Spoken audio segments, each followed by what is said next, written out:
Hi, good evening guys. I'm just gonna make something easy. Ito, ganitong gagawin ko. Madali lang itong gawin.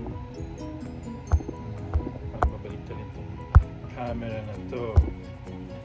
Anyway, ito. I'm just gonna make this udon. So I boiled it in there. I just put some cilantro and some. It's so easy. Yan lang. Lagyan mo lang nilagyan ko ng ribs eh. Tapos sinagyan ko ng bok choy. Tapos ganoon lang. Napaka-easy lang po. Tapos lalagyan mo na siya ng mga mint leaves. Saka yan. That's it. It's so easy. Nasaan ba yung bok choy? Ito. Sa fridge pa. Sensya na makalat yung bahay ko. Ito yung bok choy. Ganyan. And then, nalagay mo dyan when it boils. And then just put some egg. I put some onions to this one. Okay, so you just cut it like this. I use scissors. Yeah. Ganun lang.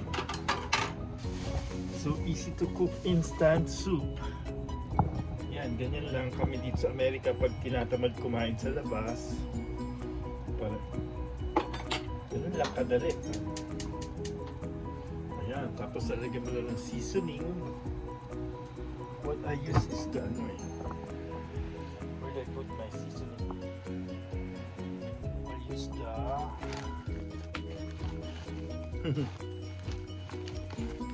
this one from Trader Joe. It's 21 seasoning except there's no salt. Kaya maganda to. Very healthy. Okay. So ganun lang. Nag-boil na siya. I just put some ribs.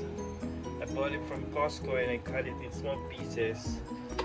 So everything's boiled, ready to eat. Ayan. Ganito, serve ko na siyang ganito. Sarap. This is my dinner, late supper. Okay.